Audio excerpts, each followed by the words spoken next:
This video will tell you how to apply to vote by post or proxy for an indefinite period, also known as absent voting.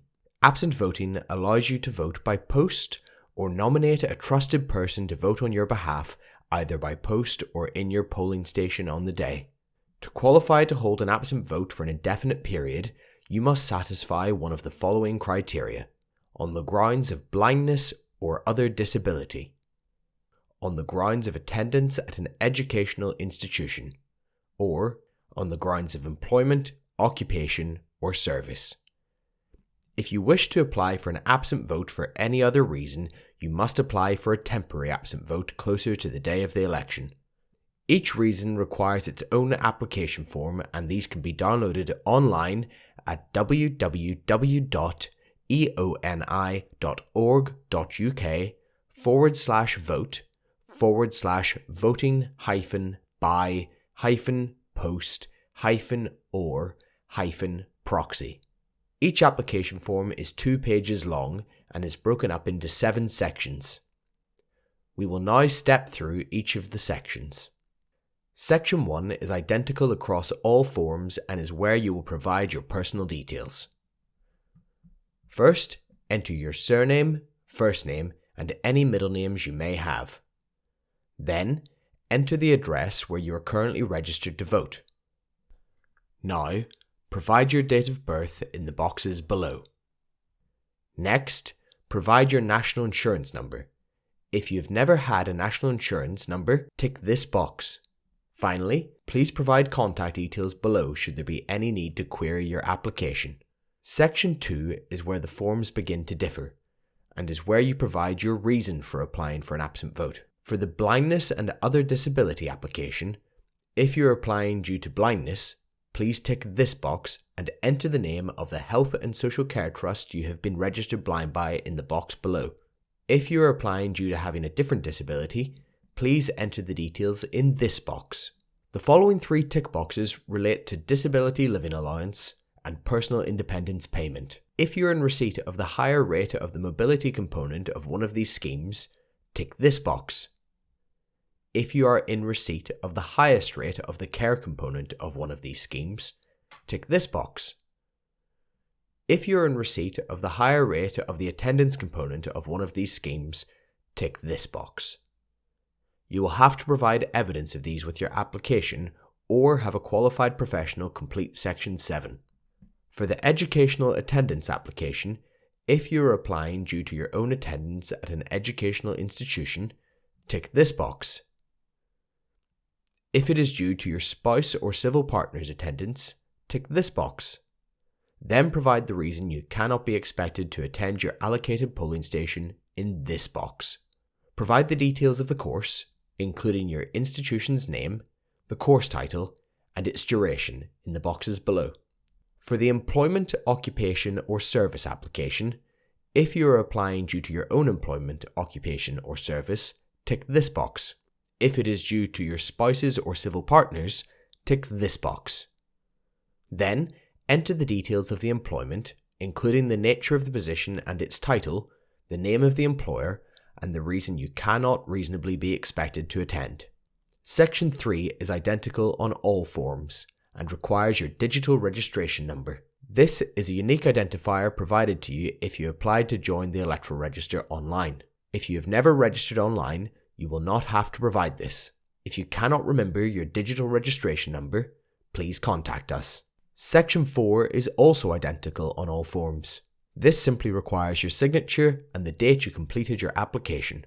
If you are unable to complete the form yourself due to disability or inability to read, a witness must complete the second half of Section 4 by providing their signature and address in the boxes below. Section 5 relates to whether you wish to vote by post. If you do and wish for the postal vote to be sent to your registered address, tick this box. Otherwise, if you would like the postal vote to be sent to a different address in the UK, complete the address section below. You will have to provide a valid reason for the postal vote to be sent to a different address in this box. Section 6 relates to voting by proxy. Please provide the surname and first name of your proxy along with their full address. If you are in any way related to the proxy, state their relationship to you in the box below. Should your proxy be unable to attend your polling station, for instance if they live somewhere in the UK other than Northern Ireland, tick this box and they will receive a postal proxy vote. Section 7 is a declaration to be completed by another person. It differs greatly between each form and will need to be completed properly to ensure your application is processed successfully. For the blindness and other disability application, if you have stated you are registered blind with a health and social care trust and provided its details, or have stated you are in receipt of one of the detailed payment schemes and provided evidence to this effect, you do not need to complete Section 7. Otherwise, if you are applying due to a disability not covered by one of those options, you will need a qualified professional, such as a doctor or nurse, to complete Section 7 as your attester. Your attester must provide their full name and address in these boxes. Then, they must detail their qualification below. They should provide contact details in the below boxes in case there is a query relating to your application. They should then enter your name here, certifying that you have a disability and cannot reasonably be expected to attend your polling station. If your disability is likely to be indefinite, they should tick this box.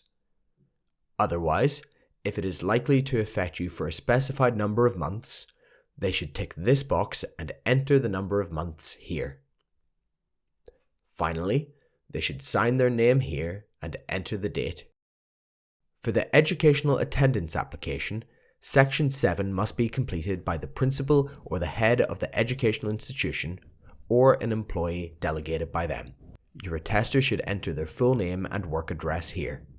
They should enter their qualification here, along with their contact details should there be any query regarding your application. They must enter your name here, certifying that they know you and you are not one of the listed relations of theirs. They should then sign and date the form here. For the employment, occupation, or service application, there are two types of declaration, A and B. A is for those who are self-employed and should be completed by someone who is over 18 but not related to you. They must provide their name and address and enter your name here, certifying that they know you and are not related to you. They should then sign and date here. If you or your spouse are employed, then Declaration B should be completed. The attester must provide their name and address here, along with their position in the company, and enter your name here, certifying that they know you and are not related to you. They should then sign and date here.